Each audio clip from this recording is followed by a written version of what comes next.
Hi friends, welcome back to my channel. ఈరోజు video వచ్చేసి కరివేపాకు పచ్చడి అండి. ఈ పచ్చడి చాలా టేస్టీగా ఉంటుంది, ఆరోగ్యానికి కూడా చాలా మంచిదండి. ఈ కరివేపాకు పచ్చడిని నెల రోజుల పాటు నిల్వ ఉండేలాగా ఎలా తయారు చేసుకోవాలో చూద్దాము. ఓకే ఫ్రెండ్స్, వీడియోలోకి అయితే వెళ్దాము. పచ్చడి తయారీ విధానం చూద్దాం. ముందుగా అయితే స్టవ్ ఆన్ చేసి ప్యాన్ పెట్టుకుని 1 స్పూన్ ఆయిల్ వేసుకున్నాను. ఆయిల్ హీట్ అయిన తర్వాత 1 స్పూను మెంతులు వేసుకుని వేయించుకోవాలి. ఇవి కొంచెం కలర్ చేంజ్ అయ్యేంత వరకు కూడా వేయించుకోవాలి, లేదంటే పచ్చడి చేదొస్తుంది. ఈ విధంగా కలర్ చేంజ్ అయ్యేంత వరకు కూడా మెంతులు వేయించుకోవాలి. పచ్చడి కూడా చాలా టేస్టీగా ఉంటుంది మెంతులు వేసి చేసుకుంటే.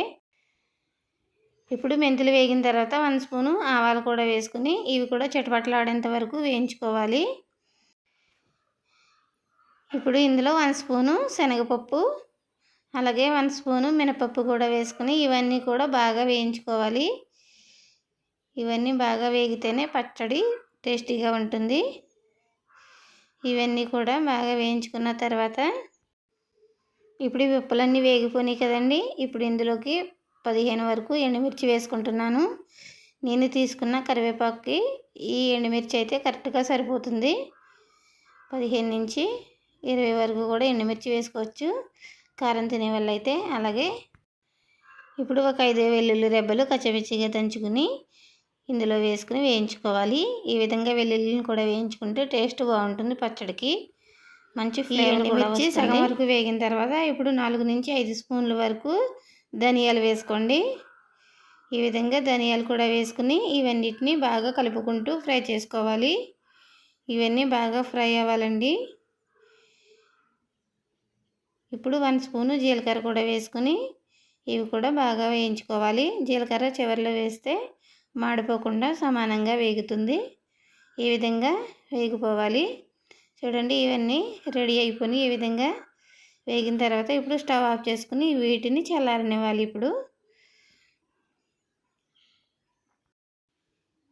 ఇప్పుడు ఈ పచ్చడిలోకి పులుపు కోసం నిమ్మకాయ సైజు అంతా చింతపండు తీసుకున్నాను. ఈ చింతపండుని గుజ్జు తీసి పక్కన రెడీగా పెట్టుకోవాలి. ఇప్పుడు కరివేపాకు కూడా వేయించుకుందాం. 1 స్పూను ఆయిల్ వేసుకుని ఇప్పుడు నేను తీసుకున్న కరివేపాకు శుభ్రంగా కడిగి ఎండలో పెట్టుకున్నానండి. ఒకరోజు ఎండలో పెట్టుకున్న తర్వాత బాగా డ్రైగా అయిపోతుంది కదా. ఈ విధంగా అయితే పచ్చడి చేసుకుంటే నిల్వ ఉంటుంది. ఇప్పుడు ఈ కరివేపాకు అంతటిని కూడా 1 స్పూన్ ఆయిల్లో వేయించుకోవాలి. క్రిస్పీగా అయ్యేంత వరకు కూడా ఈ కరివేపాకు అంతటిని స్టవ్ని లో ఫ్లేమ్లో పెట్టుకుని వేయించుకోవాలి. క్రిస్పీగా అయ్యేంత వరకు ఈ కరివేపాకుని వేయించుకుందాము.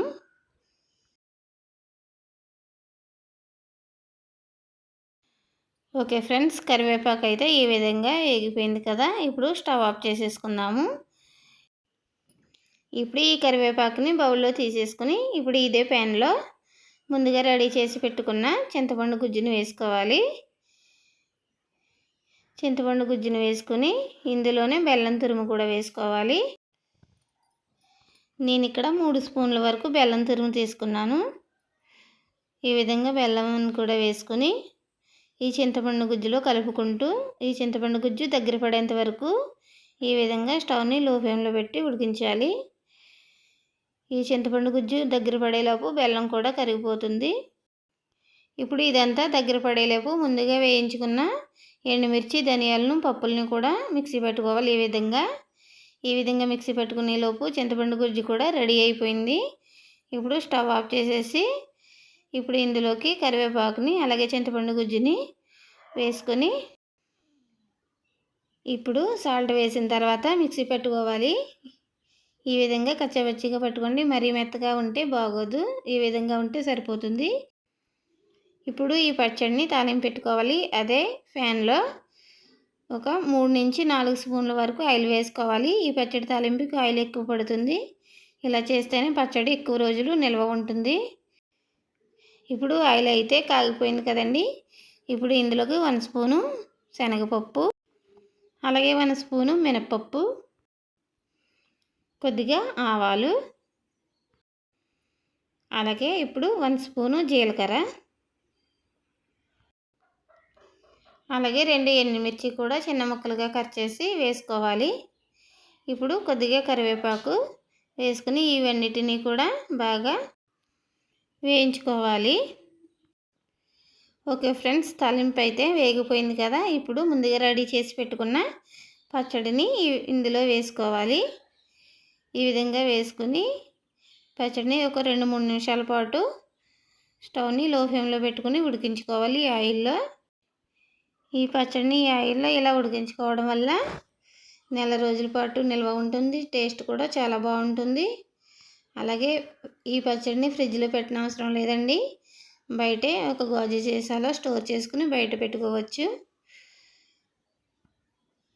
ఈ పచ్చడిని ఈ విధంగా కలుపుకుంటూ బాగా ఉడికించుకోవాలి. ఆయిల్ పీల్చేంత వరకు కూడా ఈ పచ్చడిని బాగా కలుపుకుంటూ ఈ విధంగా అయితే ఉడికించుకోవాలి. ఇలా చేస్తే పచ్చడి చాలా టేస్టీగా కూడా ఉంటుంది. ఒకసారి తప్పకుండా మీరు కూడా ట్రై చేసి చూడండి ఫ్రెండ్స్. ఇప్పుడు పచ్చడి అయితే రెడీ అయిపోతుంది కదా. ఇప్పుడు ఒకసారి టేస్ట్ చెక్ చేసుకుంటున్నాను. కొద్దిగా సాల్ట్ అయితే తక్కువైంది. సాల్ట్ కూడా వేసుకుని మరొకసారి బాగా కలుపుకున్నాను. ఈ విధంగా కలుపుకున్న తర్వాత ఇప్పుడైతే స్టవ్ని అయితే ఆఫ్ చేసేసుకుందాము. పచ్చడి కూడా రెడీ అయిపోయింది. ఇప్పుడు ఈ పచ్చడిని బౌల్లోకి అయితే తీసుకుంటున్నాను. ఓకే ఫ్రెండ్స్, చూసారు కదా వీడియో. పచ్చడి ఎలా తయారు చేసుకోవాలో మీరు కూడా ఒకసారి ఈ విధంగా అయితే ట్రై చేయండి. ఈ పచ్చడిని రైస్లోకి అలాగే టిఫిన్స్లోకి కూడా చాలా బాగుంటుంది. ఏ కూర లేనప్పుడు ఈ పచ్చడితోనే అన్నం తినేయచ్చు. చాలా బాగుంటుందండి. పిల్లలు కూడా చాలా ఇష్టంగా తింటారు. మా అబ్బాయిలకి అయితే చాలా ఇష్టం ఈ కరివేపాకు పచ్చడి. మీలో ఈ కరివేపాకు పచ్చడి ఎంతమందికి ఇష్టమో లైక్ చేయండి ఫ్రెండ్స్. ఓకే ఫ్రెండ్స్, వీడియో కనుక నచ్చినట్లయితే లైక్ చేయండి, షేర్ చేయండి. అలాగే మరిన్ని వీడియోస్ కోసం మన ఛానల్ను సబ్స్క్రైబ్ చేసుకోండి. Thank you for watching. Bye bye.